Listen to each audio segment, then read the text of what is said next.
अच्छा भाई, ये स्क्रीन सबको शेयर हो रही है?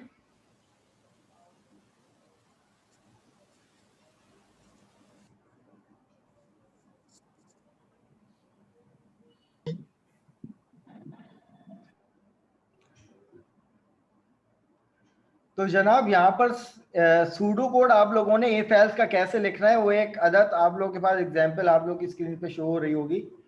देखें, मैं आप लोगों को पहले बताऊं कि इफ का पूरा सेंटेक्स क्या है। कुछ ऐसा होता है कि भाई इफ लिखते हैं, पैरेंथेसिस आते हैं, बॉडी आती है और उसके बाद इसका कोड आता है। मैं यहाँ पे लिख देता हूँ कोड क्लास। ये पूरा ना आप as it is pseudo code में नहीं लिखते। अगर ये एज इट इज उठा के सूडो कोड में लिख दोगे तो ये सेंटेक्स हो जाएगा। अब यहाँ पे देखिए कि कंडीशन क्या, अब इफ क्या है, ये कीवर्ड है। सूडो कोड में लिखोगे कि भाई आप इफ एल्स लगा रहे हो तो इफ, लेकिन यहाँ पे आपको कहीं भी पैरेंथेसिस नजर नहीं आएंगे। देखो यहाँ पर कोई पैरेंथेसिस नजर नहीं आ रहे। और इसके बाद इफ अगर ये वाली कंडीशन मीट हो रही है तो इस पे आउटपुट क्या आ रहा है, तो यहाँ पे देखें आउटपुट लिखा हुआ है, आउटपुट ये आ रहा है। आप लोग कंसोल डॉट राइट लाइन नहीं लिखोगे, आप लिखोगे आउटपुट।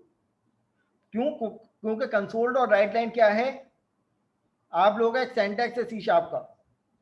लेकिन इफ जो है वो तमाम लैंग्वेज के लिए कॉमन है। इफ ये कॉन्सेप्ट है, एक अप्रोच है। लेकिन कंसोल डॉट राइट लाइन क्या है, ये कमांड है जो कि स्पेसिफिक किसके लिए, सी शार्प के लिए। कंसोल डॉट राइट लाइन जावा पे नहीं चलती। कंसोल डॉट राइट लाइन जो है वो सी लैंग्वेज पे नहीं चलती। उनके अपने अपने सेंटेक्स हैं। तो आप लोग यहाँ पे लिखोगे आउटपुट के भाई इस कंडीशन पे मीट होके क्या आउटपुट आएगा।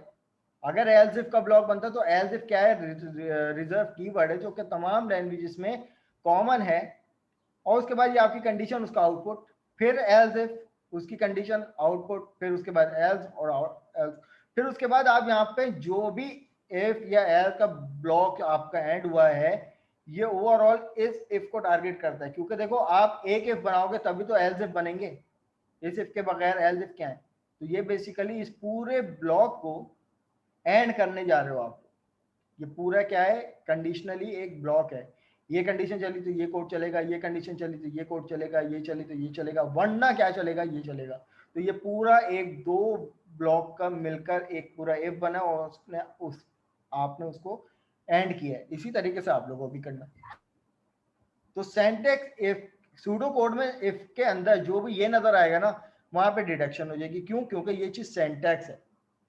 पाइथन में हम लोग क्या करते हैं कि शायद पैरेंथेसिस नहीं लगाते। सी लैंग्वेज में कुछ डिफरेंट होगा उसका स्ट्रक्चर, जावा में कुछ डिफरेंट होगा। बट कुछ लैंग्वेज ऐसी होती हैं जिसमें ये आता है, ये नहीं आता। लेकिन इफ जो है वो तमाम लैंग्वेज में क्या है, कॉमन है। तो ये सेंटेक्स हो जाएगा। अगर आप ये लगाओगे ना, ये सेंटेक्स हो जाएगा। तो ये नहीं होना चाहिए सूडो कोड में। फिर आप लोगों की वहाँ पे डिटेक्शन हो जाएगी। तो मुझे बड़ा दिल दुखेगा डिटेक्ट करते हुए। जनाब सर सर जी, सूडो कोड तो आपने हटा दिया ना? कहाँ से हटा दिया? किसने कहा हटा दिया? वन से सर आप लेकर ही ने अभी 12 बोला तक था। के, वन से लेकर 12 तक के वो क्वेश्चन तमाम के आप अल्गोरिथम, सूडोकोड कोड और फ्लो चार्ट और आउटपुट स्क्रीन दोगे। बाकी 12 के बाद जितने भी क्वेश्चन नंबर 13 से ऑनवर्ड जितने भी क्वेश्चन बनेंगे 50-60, तो वो आप लोगों के तो वो आप सर लोगों बहुत ज्यादा प्रॉब्लम हो जाएगी सर, दूसरे सब्जेक्ट में अरे पीएचडी बहुत हार्ड है। सर इस तरह नहीं करें। और सर सबके ठीक है। और कोई हाई फाई क्वेश्चन नहीं होंगे, आसान से क्वेश्चन होंगे। क्योंकि मेरी कोशिश आज ये है कि यार ये वाले कौन सा, अच्छा इसमें क्या क्लास में आप लोगों को एक लिमिटेशन बताना चाह रहा था कि भाई स्विच केसेस और इफ एल्स, ये वाला काम हम इफ एल्स से भी कर सकते थे। इफ एल्स और स्विच केसेस में डिफरेंस ये होता है कि आप स्विच केसेस में रेंजेस डिफाइन नहीं कर सकते। यानी अगर मैं आप लोगों से कहूं कि क्या स्विच के पैटर्न पे आप मुझे ये कैलकुलेट करके दिखा सकते हो कि अगर कोई भी यूजर ने इनपुट किया, कि जैसे कि अगर for example A plus grade की बात करते हैं, यूजर ने इनपुट किया 85 नंबर। तो अब 85 ए प्लस ग्रेड का एक क्राइटेरिया होता है कि भाई 100 या 100 से कम, 80 या 80 से ज्यादा, ये क्राइटेरिया होता है ना। तो आप ये वाली कंडीशन स्विच केसेस में डिफाइन नहीं कर सकते।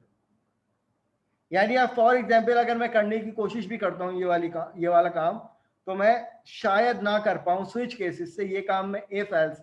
तो इसलिए मैं पर्सनली ये कहता हूं कि भाई if else is more efficient then switch cases. लेकिन स्विच केसेस हम कब इस्तेमाल करते हैं, जब हमें किसी न किसी स्पेसिफिक वैल्यू से कोई ना कोई डिसीजन लेना हो। और स्विच केसेस लगाने का मकसद भी ये होता है क्योंकि डिसीजन हम लोग इफ एल्स से भी ले लेते हैं, लेकिन इफ एल्स का code as compared to if else जरा सुलझा हुआ होता है, तरीके से मैनेज हुआ हुआ होता है। तो ये तमाम चीजें इसलिए हम लोग स्विच केसेस इस्तेमाल करते हैं, वरना इफ एल्स जो है is more sufficient more efficient as compared to switch cases. आप हर जगह देख रहे होगे मोस्टली कंडीशन पे इफ एल्स ही लगा हुआ होता है। स्विच केसेस में एक लिमिटेशन है, सिर्फ डिसीजन स्ट्रक्चर, इसलिए उसको कहते हैं। अब फॉर एग्जांपल मैं यहाँ पर कंसोल डॉट राइट लाइन एक यूजर से इनपुट ले लूँ, और अब समझिएगा मैं कुछ लिमिटेशन स्विच केसेस के हवाले से बताने लगा हूँ कि मैंने यहाँ पे एक यूजर से इनपुट लिया, इंटर दी नंबर। अब क्लास आप लोग वेरिएबल की लैब से पढ़ते हुए आ रहे हो कि भाई हम इनपुट डबल में भी ले सकते हैं, डबल टाइप कोई वेरिएबल बना सकते हैं फॉर सपोज ए। इसी तरीके से इंटीजर टाइप एक वेरिएबल बना सकते हैं बी यहाँ पर। इसी तरीके से हम फ्लोट टाइप बना सकते हैं वेरिएबल लाइक सी। इसी तरीके से हम डेसिमल बना सकते हैं डी कोई वेरिएबल। ये बात सबको पता है ना। अब ये तमाम क्या होती है, ये एक न्यूमेरिक टर्म है। इसमें क्या है कि आप पॉइंट में भी ले सकते हो, इंटीजर भी ले सकते हो। इसमें फिक्स है कि आप सिर्फ इंटीजर वैल्यू लोगे। फ्लोट डेसिमल में भी हम लोग इनके अपने अपने साइज होते हैं, इसका 32 बिट होता है, इसका 128 बिट होता है साइज। तो आप क्या करते हो, अपने रिक्वायरमेंट के मुताबिक इनको यूज कर रहे होते हो। But class keep that in mind कि भाई अगर मैं यहाँ पर स्विच लगाता हूँ और यहाँ पर एक वेरिएबल यूज करता हूँ, मैंने यहाँ पर double dot parse equal to, देखो चलो पहले इंटीजर से मैं करके दिखाता हूँ। मैं यहाँ पर इक्वल टू करता हूँ इंटीजर डॉट पार्स, और इसमें मैंने यूजर से इनपुट ले लिया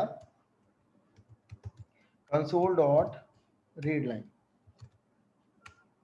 अब जो मैंने यूजर से इनपुट लिया उस वेरिएबल को मैंने कहाँ इंप्लीमेंट करवा दिया, बी को मैंने स्विच में इंप्लीमेंट करवा दिया। अब जो इसके केसेस बनेंगे, यानी केस की जो वैल्यू आएगी, वो क्या मैं अब स्ट्रिंग दे सकता हूँ? नहीं दे सकता। क्यों? क्योंकि केस के बाद जो एक कांस्टेंट वैल्यू होती है उसकी टाइप वो होनी चाहिए जो स्विच के पास वेरिएबल या कोई एक्सप्रेशन। अगर एक्सप्रेशन हो तो यहाँ पर ट्रू फॉल्स आएगा, ट्रू फॉल्स के केसेस बनेंगे। अदरवाइज यहाँ पर कोई ना कोई एक कांस्टेंट वैल्यू होगी। अब यूजर ने इनपुट किया फॉर एग्जांपल 1000 नंबर, वो एक नंबर है बाकायदा। तो अब यहाँ पर एक इंटीजर टाइप की वैल्यू आ सकती है कि भाई फॉर एग्जांपल हमने एक 100, अगर यूजर ने 100 इनपुट किया तो उस पर गालिबन ये केस बन जाए, उसकी बॉडी हमने यहाँ पर कुछ भी लिख दिया। आप यहाँ पे कोई इफ एल्स वगैरह भी इस्तेमाल करते हैं तो कोई भी ब्लॉक ऑफ कोड है ये आपका, कुछ भी कर सकते थे। हमने यहाँ पर सिंपल प्रिंट करवा दिया कि भाई 100 और इसको ब्रेक कर दिया। अब ये केस बन गया तो अब इसको कोई एतराज नहीं हो। लेकिन क्लास मैं इस स्टेटमेंट को अगर मैं कमेंट आउट करके मैं यहां पर लेता हूं डबल डॉट पार्स और यूजर से इनपुट लेता हूं यहां पर कंसोल डॉट रीड लाइन, तो क्लास यहां पर जब मैं ए का वेरिएबल इंप्लीमेंट करने की कोशिश करूंगा ना, तो अब यहां पर ये मुझे देगा एरर। तो कीप इन माइंड के स्विच केसेस ना तो इसकी वैल्यू सपोर्ट करता है, ना तो इसकी वैल्यू सपोर्ट करता है, ना तो ये डबल वैल्यू सपोर्ट करता है। सही है। स्विच केसेस में ये लिमिटेशन है कि वो अगर न्यूमेरिक वैल्यू लेगा तो वो इंटीजर लेगा या कोई ऐसी वैल्यू जो एक उस टाइप की वैल्यू, जैसे लॉन्ग। अब मैं यहाँ पर कोई वेरिएबल लेता लॉन्ग टाइप का, तो लॉन्ग भी बेसिकली क्या है, A1 इसको नाम मैंने दे दिया और इसमें कोई भी वैल्यू फॉर एग्जांपल मैंने पास कर the equal to 10।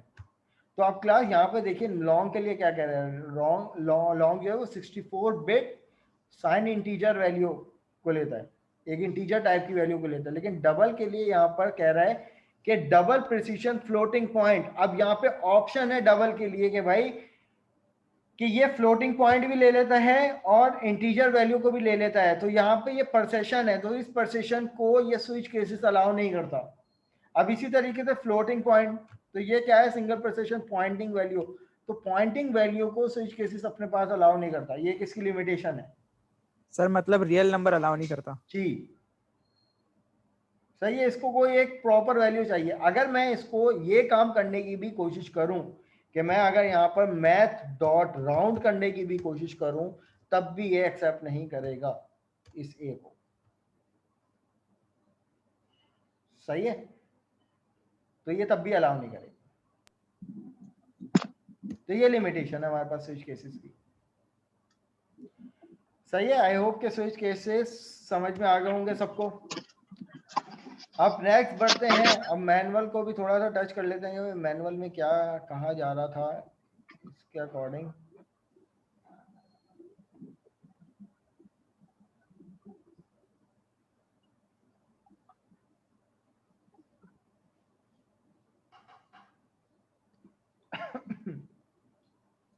Sir assignment से रिलेटेड 2 सवाल है। हाँ अभी करते हैं, उस पर बात करते हैं। मैं अपने टॉपिक को ज़रा कवर कर लूँ, फिर उसके बाद हम असाइनमेंट पे डिस्कस कर लेंगे। लैब नंबर 6 जो थी वो हमारे पास इस पर थी, नेस्टेड इफ एल्स और स्विच स्टेटमेंट। और नेस्टेड इफ के बारे में यहाँ पे लिखा हुआ है, मैनुअल को एक दफ़ा गो थ्रू कर लीजिए क्लास में। नेस्टेड इफ का कुछ एग्जाम्पल भी दी हुई है यहाँ पर, इसको भी ज़रूर। स्विच स्टेटमेंट के बारे में क्या कह रहे हैं कि switch multi selection statement performed a different action based on the value of an expression। यहां पर देखिए क्लास के भाई स्विच केसेस वैल्यू पे खेलेंगे हमेशा। स्विच कंटेन करेगा कोई ना कोई यूजर इनपुट, और वो यूजर इनपुट यकीनन कोई ना कोई वैल्यू होगी, और जो उसके अंदर जो केसेस बनेंगे वो डिफरेंट वैल्यू के बनेंगे कि भाई ये वैल्यू ये भी हो सकती है, ये भी वैल्यू ये भी हो सकती है, या इनके अलावा अगर कोई भी वैल्यू मैच नहीं होती तो वो डिफॉल्ट केस चला देगा। ब्रेक का कीवर्ड यहाँ पे इसलिए इस्तेमाल हुआ है कि ब्रेक जो है वो एग्जिस्टिंग स्कोप में भी आप ब्रेक लिखते हो तो वो ब्रेक करता है, क्या करता है, उस पूरे स्कोप से बाहर निकाल देता है कर्सर को, कंपाइलर को। कि एग्जाम्पल अगर मैं यहाँ पर इफ एल्स की अगर देता हूँ, मैंने यहाँ पर अगर for example 15 is greater than 10, अगर ये कंडीशन ट्रू है तो मैं यहाँ पर इसको एक स्टेटमेंट प्रोवाइड करता हूँ कि भाई इफ ब्लॉक। लेकिन क्लास में इसके बाद अगर एक कीवर्ड लिखता हूँ ब्रेक का, और मैं यहाँ पर ये एक और स्टेटमेंट प्रिंट करवाता हूँ कि भाई इफ सेकंड ब्लॉक। अच्छा यहाँ पर मेरे पास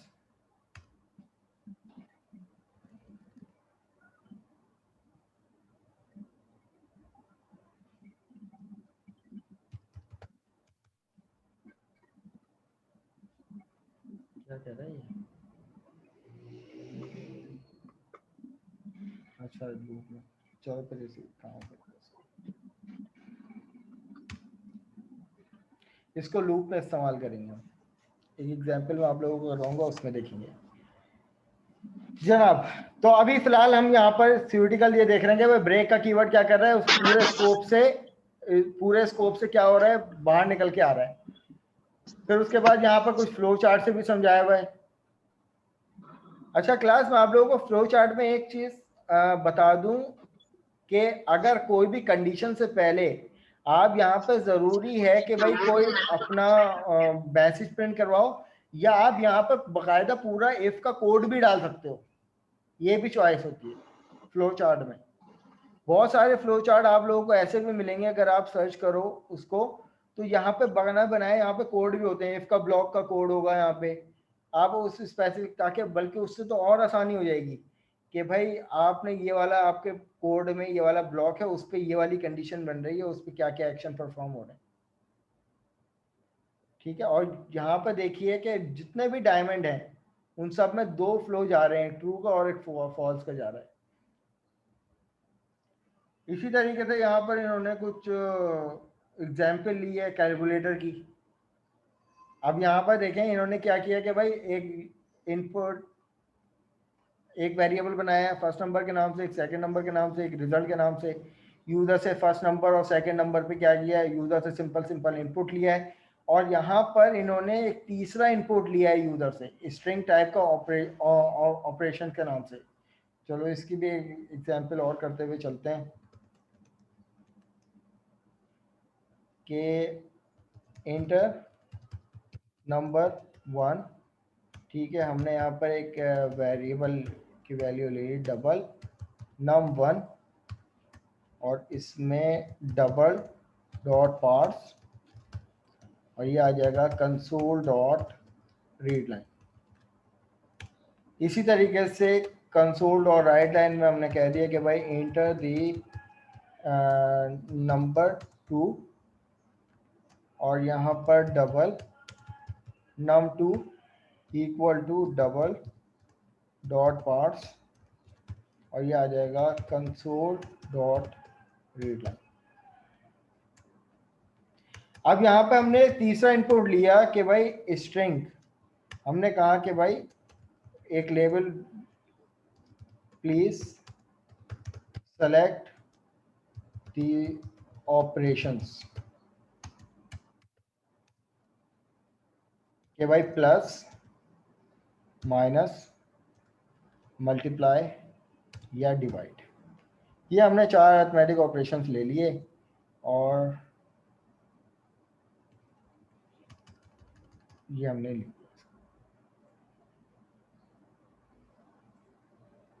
स्ट्रिंग के बाद यहाँ पर एक यूजर से इनपुट करवाया कंसोल डॉट रीड लाइन।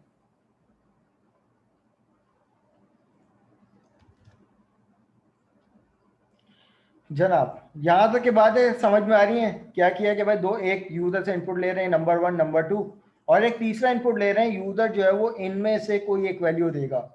ये यूजर पे वाजिब है, वरना मेरा प्रोग्राम जो है वो एक एरर थ्रो कर दे। तो भाई हमने यहाँ पर सिंपल लगाया स्विच, और स्विच में प्रोवाइड कर दिया ओपी। अब ये ओपी क्या है, स्ट्रिंग टाइप की वैल्यू। अब इसके अंदर जो केस बनेंगे वो क्या बनेंगे कि अगर यूजर ने इनपुट किया प्लस, तो ये पहला केस, तो इसके अंदर क्या हो जाए, एक वेरिएबल बने डबल टाइप का रिजल्ट, और उसमें क्या हो कि num1 प्लस हो जाए num2 के साथ, और कंसोल डॉट राइट लाइन में रिजल्ट प्रिंट हो जाए, और फिर गालिबन ब्रेक हो जाए। ये हमने ब्रेक कर दिया। ये पहला केस हो गया। अब यहाँ पे हम दूसरा केस क्या बना सकते हैं, इसी को कॉपी कर लेंगे। ये आ गया दूसरा केस। अब बजाय मैं बार बार अलग अलग रिजल्ट के वेरिएबल बनाऊं, क्यों ना मैं ये काम यहाँ पर कर दूं, इसको कट करके इधर। कल एक सवाल आया था, what is the difference between the global and local variable. तो क्लास यहाँ पर इस चीज को मुझे कौन बताएगा कि इस टाइम रिजल्ट जो है क्या वो एक लोकल वेरिएबल है या ग्लोबल वेरिएबल है? सर रिजल्ट ग्लोबल वेरिएबल है। इस टाइम रिजल्ट लोकल वेरिएबल है, ग्लोबल ग्लोबल लोकल नहीं है। ग्लोबल वेरिएबल है।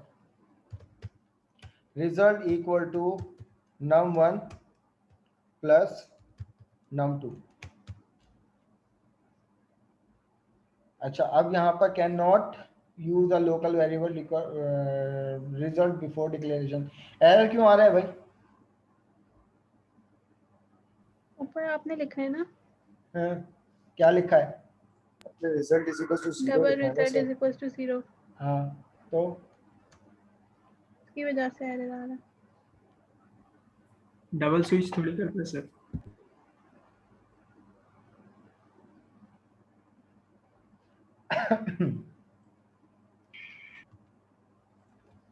भाई मैंने ग्लोबली इसको प्रोवाइड कर दिया ना, तो यहाँ पर तो ये क्यों नहीं ले रहा? ये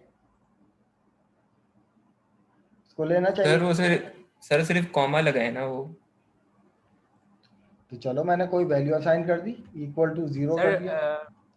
डबल जो उसका है ना स्कोप हर स्विच वैल्यू पर आएगा क्योंकि आपने ऊपर डिक्लेयर किया हुआ है और वो ब्रैकेट से क्लोज भी नहीं।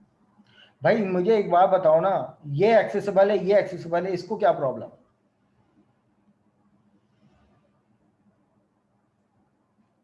मेरा सवाल सिर्फ इतना है।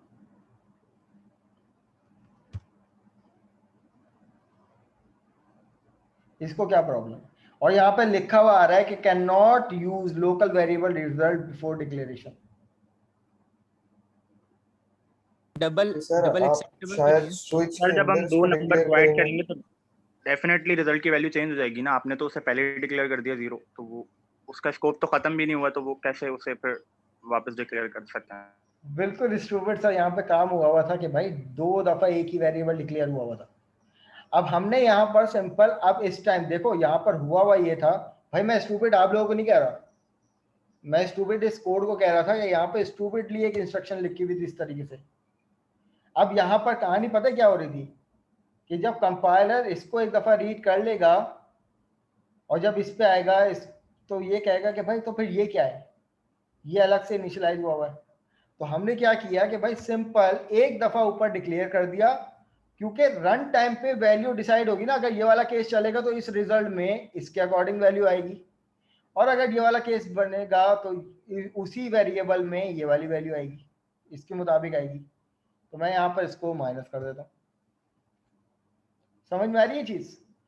तो अब मैं ये वाला काम भी कर सकता था कि मैं हर केस में एक नया वेरिएबल बना देता, तो उससे क्या होती, मेरी मेमोरी ज्यादा लगती, मेरा प्रोग्राम जो है वो ज़रा भारी हो जाता। तो एक अच्छे प्रोग्रामर की निशानी भी ये होती है कि भाई वो वेरिएबल्स को मैनेज करता हुआ चले।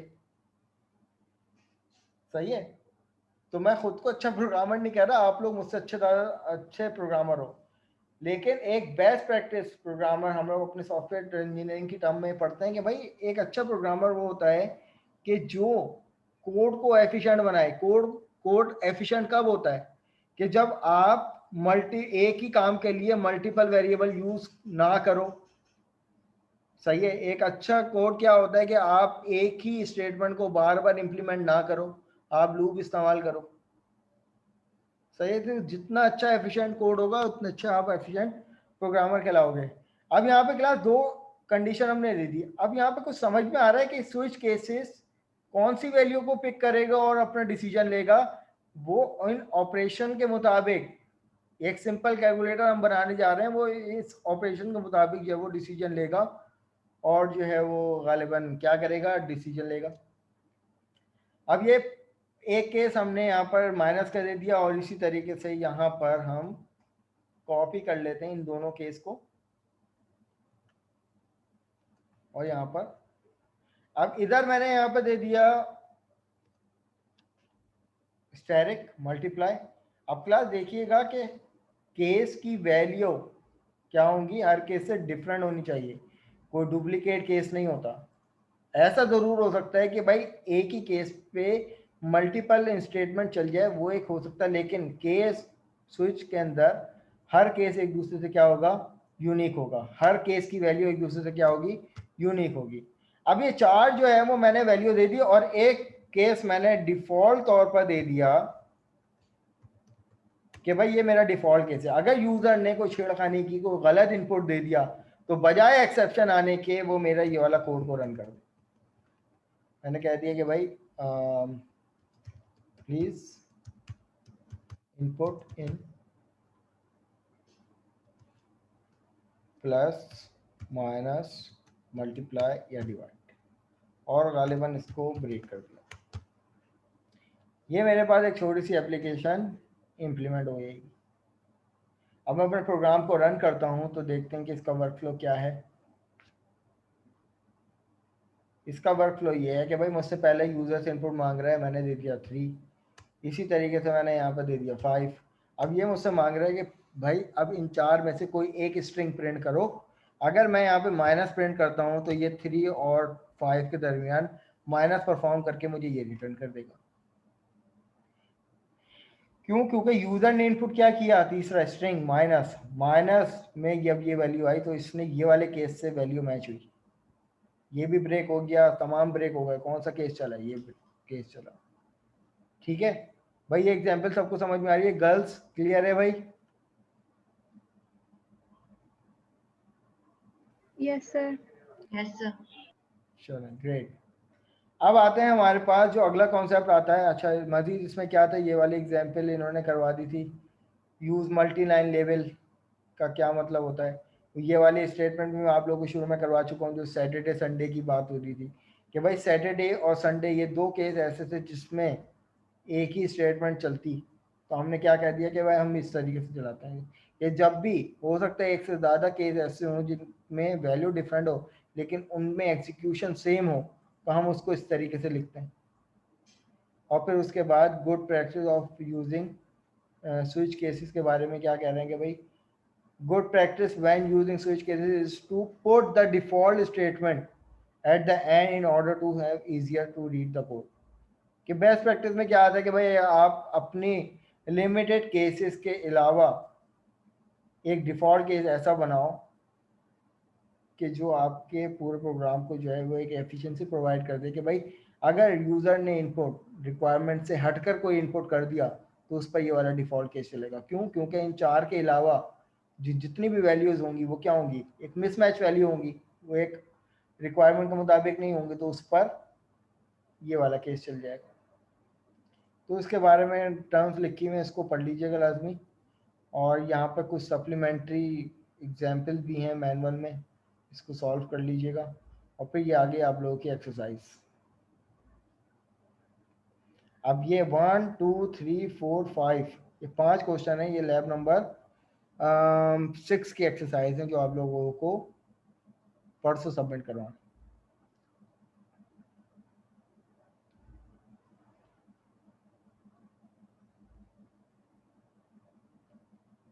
Iterative statements lab number 7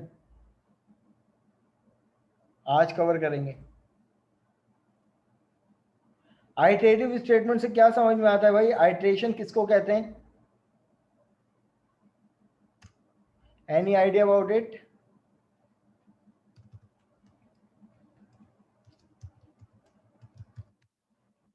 what is iterations?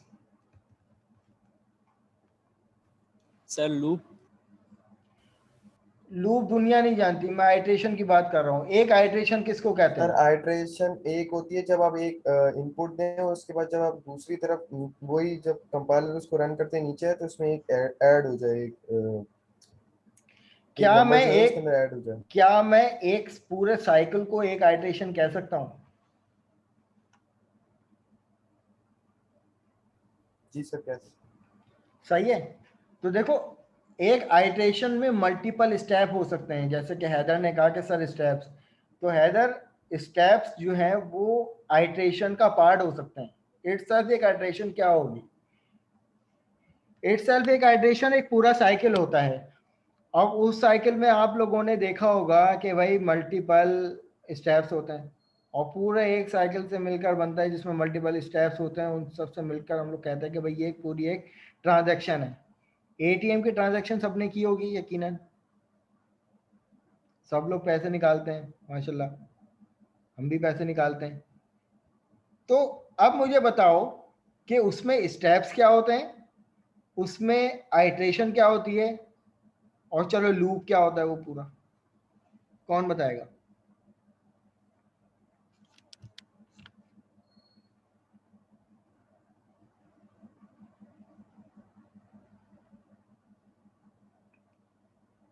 No one? Sir ATM की मिसाल ले लेते हैं। एक बंदा आया, उसने कार्ड इंसर्ट किया और पैसे निकाल के चला गया। एक आइटरेशन हो गई इसकी। दूसरी आइटरेशन के लिए वो एक आइटरेशन उसकी खत्म हो गई, दूसरी आइटरेशन रन हुई, दूसरा बंदा आया और इस तरह दूसरा कोड रन हुआ। इसी तरह वो चलता जाएगा जब तक एक लूप खत्म नहीं होगा, मतलब पूरे आइटरेशन की जो नहीं नहीं नहीं नहीं नहीं नहीं रहमत, देखो यहाँ पे पंगा कर दिया तुमने, मेरे हिसाब से पंगा कर दिया, वल्लाह आलम हो सकता है पंगा ना हो। तुम कह रहे हो, देखो ये तो लूप फिर इनफाइनाइट लूप नहीं हुआ, क्योंकि एटीएम तो 24/7 खुला रहता है। नहीं सर, मैं वही कह रहा हूँ कि एक लूप खत्म होगा। तुमने कहा एक ट्रांजैक्शन खत्म होने का मतलब ये है, तुमने ये कहा कि एक ट्रांजैक्शन खत्म हो गई बट लूप स्टिल चलता रहा, तुमने ये कहा। लूप स्टिल चल रहा है सर। तो इसका मतलब ये है, ये तो और फिर इनफाइनाइट सर लूप हुआ। इसी तरह अगर हम कोई प्रोग्राम बनाएं तो उसमें सर हम जो प्रोग्राम बनाएंगे उसे फाइनाइट लूप बनाएंगे ना सर। हाँ, तो तुम लूप को डिफाइन करो। देखो मैं यहाँ पे ये कहना चाह रहा हूँ, एक ट्रांजैक्शन एक लूप है पूरा। क्या ये बात सही है या गलत है? ठीक है सर, सही है सर। तुम क्या क्यों एग्री कर रहे हो मेरी बात पे? नहीं करो ना, पहले तुम अंडरस्टैंड करो इस बात को। मैं क्यों कह रहा हूँ एक ट्रांजैक्शन एक लूप कह है रहे हैं पूरा? कि एक लूप होगा एक ट्रांजैक्शन। हाँ, मैं ये कह रहा हूँ कि एक ट्रांजैक्शन एक लूप है, और एक ट्रांजैक्शन में मल्टीपल स्टेप्स होते हैं, जैसे हैदर ने कहा कि भाई स्टेप्स होते हैं। बिल्कुल सही कहा था, लेकिन इटसेल्फ स्टेप लूप नहीं होंगे। एक लूप के अंदर मल्टीपल स्टेप होंगे। तो और मैं ट्रांजैक्शन को कह रहा हूँ ट्रांजैक्शन एक लूप है। अब लूप कितनी दफा चलेगा ये इनफाइनाइट है, क्योंकि एटीएम में ट्रांजैक्शन 24/7 होती रहती है। कभी कोई आ गया, कभी कोई आ गया, कभी कोई आ गया। क्या बैंक वाले ये रिस्ट्रिक्शन लगाते हैं कि भाई दिन में इतनी ट्रांजैक्शन, इतने लोग आ सकते हैं बस? अगर ये कंडीशन लग जाए तो मैं यहाँ पे इसको कहूंगा कि एक इनफाइनाइट लूप। इनफाइनाइट लूप नहीं है ये एक फाइनाइट लूप है। तो ट्रांजैक्शन क्या है? ट्रांजैक्शन में पूरा एक लूप है। एक ट्रांजैक्शन एक पूरा लूप इसलिए है कि जब देखें क्लास, मैं बैंक जाता हूं, कार्ड इंसर्ट करता हूं, वो मुझसे मांगता है मेरा पिन कोड। अगर पिन कोड गलत हो गया तो इसका मतलब कि अगली स्टेटमेंट क्या हो गई? ब्रेक हो गई। आपका कार्ड वापस रिजेक्ट होके आ गया। ऐसा ही होता है ना, कार्ड रिजेक्ट हो जाता है, या फिर यह है कि कार्ड फंस जाता है, फिर जाओ बैंक के चक्कर लगाओ। एक प्योर ट्रांजैक्शन, एक सक्सेसफुल ट्रांजैक्शन क्या होती है कि भाई जब आप कार्ड लगाते हो तो उसके बाद आपसे पिन मांगता है। ये पहला स्टेप है। पहला स्टेप क्या है? कार्ड इंसर्ट करना। दूसरा स्टेप क्या है कि आपने पिन कोड डालना है। तीसरा स्टेप क्या है? तीसरा स्टेप गालिबन ये होगा कि आपसे वो ऑप्शन मांगेगा कि भाई कैश विड्रॉ करवाना है या सेविंग में से निकालना है, कितने पैसे निकालने हैं। ये तीसरा स्टेप है। आप अमाउंट डालते हो, यूजर इनपुट लेता है वो। देन उसके बाद क्या होता है कि भाई वो चेक करता है कि क्या आइदर ये वाली अमाउंट, इतनी अमाउंट आपके बैंक में है भी या नहीं। अक्सर ऐसा होता है, कल परसों मेरे साथ क्या हुआ कि मेरे एक ही बैंक में दो अकाउंट बने हैं। सही, तो मैंने गलती से उस अकाउंट का कार्ड डाल दिया जिसमें 0 बैलेंस था। तो मैं घबरा गया, मैंने कहा ये क्या, कार्ड बिल्कुल सेम था, बिल्कुल डिट्टो ना, सेम था। तो मैं परेशान, मैंने कहा ये क्या हुई कि भाई उसने ये चेक किया कि भाई जो अमाउंट आपने डाली है कि क्या वो आपके अकाउंट में है भी या नहीं। तो ये कंडीशंस क्या हैं? ये स्टेप बाय स्टेप प्रोसेस हो रहा है, कंडीशनली प्रोसेस हो रहा है। और वंस जब आपने पैसे निकाल लिए, आपके सबसे पहले कार्ड आपका बाहर आता है, उसके बाद कैश आता है, फिर उसके बाद रिसिप्ट जनरेट होती है। अब तो रिसिप्ट पे भी पैसे लग गए, 2.5 रुपए। तो अब कोई रिसिप्ट भी नहीं निकलवाएगा और ना ही एटीएम में कचरा फैलेगा। तो फिर क्या है? ये पूरा एक ट्रांजैक्शन हुई, तो ये पूरा एक लूप कंप्लीट हुआ। फिर अब अगला आया बंदा। अब बंदे तो कितने भी आ सकते हैं, लाइन पूरी लगी हुई होती है। अब इस पूरी ट्रांजैक्शन में कोई एक स्टेप भी अगर फॉल डाउन हो जाए तो आपकी पूरी ट्रांजैक्शन क्या हो जाती है? रोल बैक हो जाती है। या तो कार्ड रिजेक्ट हो जाता है, या आपको ये ऑप्शन दे देता है कि do you want to do another transaction like. तो ये सारा काम किसका होता है भाई? ब्रेक का होता है। ब्रेक का कीवर्ड भी इन्वॉल्व होता है यहाँ पर, राइट। तो आइट्रेशन का मतलब होता है पूरा एक साइकिल जिसमें नंबर ऑफ स्टेप्स होते हैं। और जो प्रोग्रामिंग फंडामेंटल में जो हमें आइट्रेशन का कॉन्सेप्ट मिलता है वो लूप में मिलता है। प्रोग्रामिंग टर्म में हम आइट्रेशन को कहते हैं लूप। लूप का मतलब होता है पूरा साइकिल। और there are 4 types of loop. One is for loop, second one is while while loop, and third one is do while loop। और एक और चौथा होता है, कौन सा होता है भाई? कौन बताएगा? For Nested। each loop। सही है। सर नेस्टेड भी होता है एक। वो इसी में आ जाता है। नेस्टेड ये भी हो सकता है, नेस्टेड ये भी हो सकता है, तो ये इटसेल्फ कोई अलग से टाइप नहीं है, ये इनकी एफिशिएंसी है, right. Kind of loop. Nested ये भी हो सकता है। बट क्लास मैं ये कहता हूं कि जब कि भाई ये 4 बहन भाई हैं लूप के, जिनमें से ये 3 जो है वो सगे हैं, ये जो है वो सुतेला है। आपकी टीचर भी जब आपको लूप का कॉन्सेप्ट पढ़ाएंगी तो वो आपसे शुरू में बात इन तीनों की करेंगी, इसकी बात नहीं करेंगी। वो इसलिए नहीं करेंगी क्योंकि इसकी एफिशिएंसी इन तीनों की एफिशिएंसी से डिफरेंट है। अब आपको पता है कोई भी अगर मुझे साइकिल चलानी है, एक पूरा प्रोसेस चलाना है, तो उस प्रोसेस का मैं सबसे पहले क्या डिफाइन करूंगा? स्टार्टिंग पॉइंट डिफाइन करूंगा, ठीक है भाई। फिर वो प्रोसेस चलेगा तो फिर मैं अगली चीज क्या डिफाइन करूंगा कि भाई वो किस बिहाफ पर चलना चाहिए। तो यहां पर आ जाएगी कंडीशन कि भाई किस तरीके से चलना चाहिए। तो फिर उसके बाद अगली चीज जो आती है किसी भी लूप के अंदर, वो क्या आती है? उसका फ्लो, कि आइदर प्लस प्लस या माइनस माइनस, यही होता है ना। अब ये चीज जो है वो इसमें भी होती है, ठीक है, और इसी तरीके से ये काम जो है वो इसमें भी होता है। लेकिन ये वाला काम जो है वो फॉर ईच में नहीं होता। अब क्यों नहीं होता? ये फॉर ईच में ऐसा है क्या जो ये तीनों के अंदर होता है लेकिन इसके अंदर नहीं होता? इसको भी अभी देखते हैं। लेकिन क्लास फिर भी मैं बताऊं, जो सेम होते हैं आमतौर पर जो यूज होने वाले जो लूप होते हैं वो ये 2 होते हैं। ये फिर भी एक लिमिटेशन प्रोवाइड करता है कि जो एफिशिएंसी इसमें होती है वो शायद इसमें ना हो। डू वाइल हम आमतौर पर इस्तेमाल नहीं करते, डू वाइल हम किसी स्पेसिफिक कंडीशन में इस्तेमाल करते हैं। लेकिन ये 2 जो लूप हैं इनमें हम ऑप्शनली तौर पर यूज कर सकते हैं कि भाई हम या तो फॉर लूप यूज कर लें या वाइल लूप यूज कर लें, दोनों काम एक ही करेंगे। लेकिन डू वाइल हम नहीं यूज कर सकते जिस तरीके से हम इनको यूज करते हैं। क्यों? क्योंकि यहाँ पर इसके नाम से ही समझो कि डू का मतलब सर वो पहला लूप चलाता है फिर दूसरे में कंडीशन चेक होता है। बेहतरीन, वेरी गुड।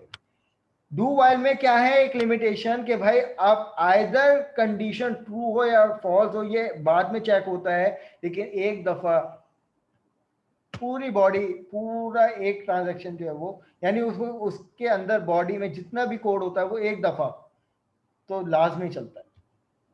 ये डू वाइल की कंडीशन है। लेकिन फॉर और वाइल में जब तक ये कंडीशन ट्रू नहीं होगी तब तक ये कोड रन नहीं होगा। इसमें ये एफिशिएंसी है। और फॉर ईच में क्लास याद रखिएगा, फॉर ईच का मतलब ये होता है कि इसमें ना तो स्टार्टिंग पॉइंट की इसको जरूरत है, ना तो कंडीशन की जरूरत है, ना तो फ्लो की जरूरत है। इसको चाहिए होता है एक कलेक्शन कि भाई आपके डायरेक्टरी में कितनी नंबर ऑफ फाइल्स हैं। आगे जब आप लोग फाइलिंग का जो कॉन्सेप्ट पढ़ोगे उसमें आप लोग क्या करोगे कि भाई मैं अगर आप लोग एक टास्क दे दूंगा कि भाई मुझे बताओ कि भाई आपके पास सी ड्राइव में एक फला फला फोल्डर है, उस फोल्डर में नंबर ऑफ फाइल्स कितनी है,